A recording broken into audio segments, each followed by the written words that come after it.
Should you get into McKinsey, Bain or BCG to get the right experience before starting your own business?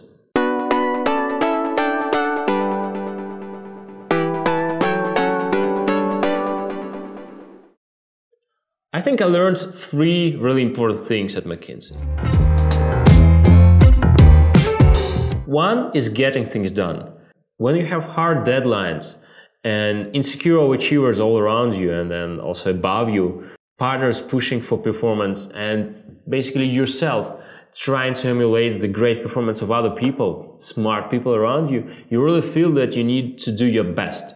You know that there is a goal and you need to achieve it. And you work your hard, do long hours, you can work on the weekends, you can do whatever it takes to get the things done and to reach your goal. And this is important, not at McKinsey, but in life in general. I'm happy that I learned it. Another thing is knowing how and when to reach out to people for expertise, experience, motivation, whatever. Just reaching out to people. This is important for consultants because as a young analyst, you come to the company without any experience whatsoever. You don't really know how a company operates. You don't really know how a certain business industry operates. You don't know how to work with people. You don't know how to work with clients. It all comes from people around you. Once you figure out that you cannot do all those things on your own, that you basically cannot Google it, you cannot read it in a book, you go reach out to people.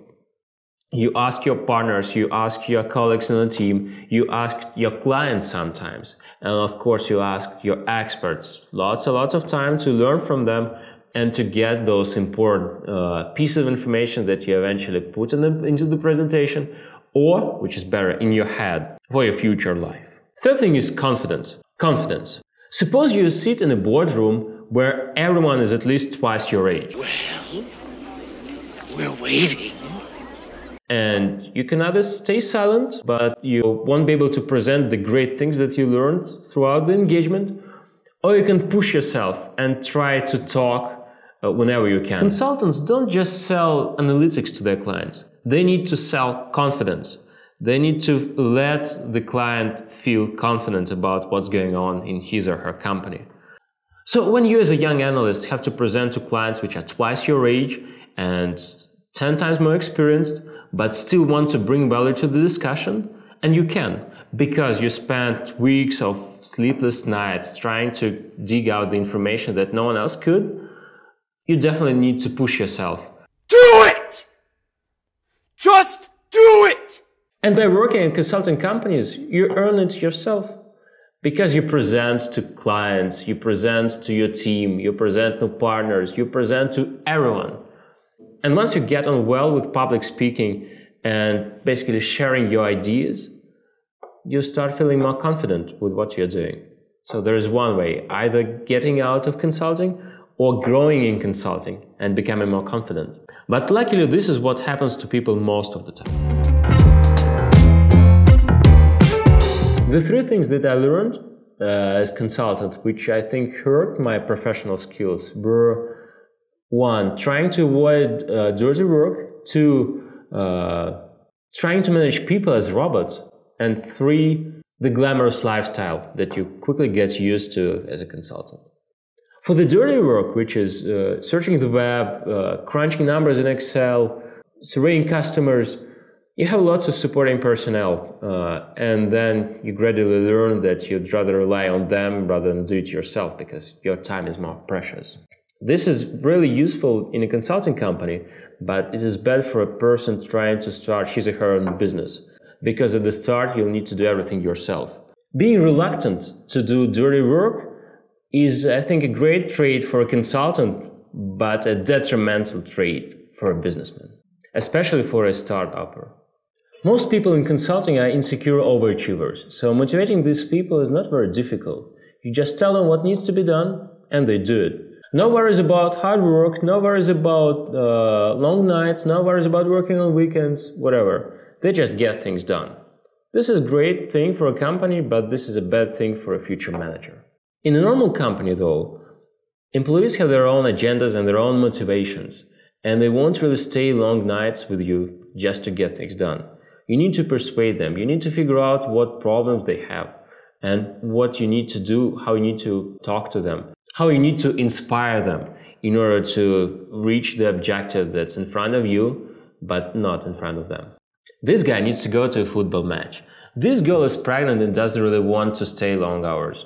This guy is super unhappy about his family relationship and cannot devote himself full time to work. What do you do with these people? That's a question that consultant oftentimes cannot answer. The most expensive airplane ticket that I had in my life cost about $8,000.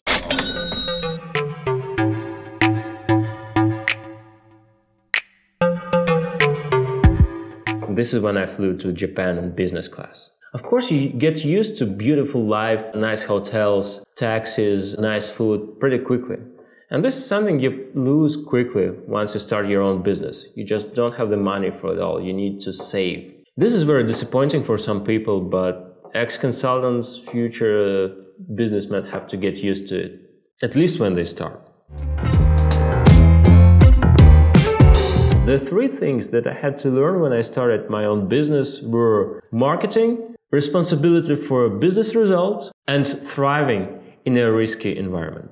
As a business analyst at a big three company, you don't really need to worry about marketing. You don't need to worry about searching for clients, because this is what partners do.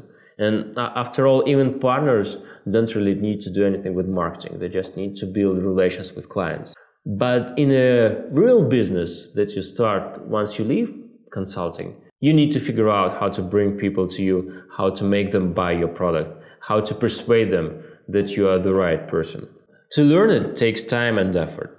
Compared to the setup of your own business, consulting is a risk-free environment.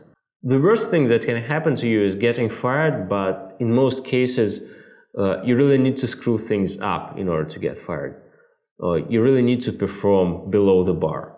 And if you work hard, if you do all the work that's asked from you, if you try to be at your best, most likely you will be at your best and you won't get fired, which is not necessarily true in business.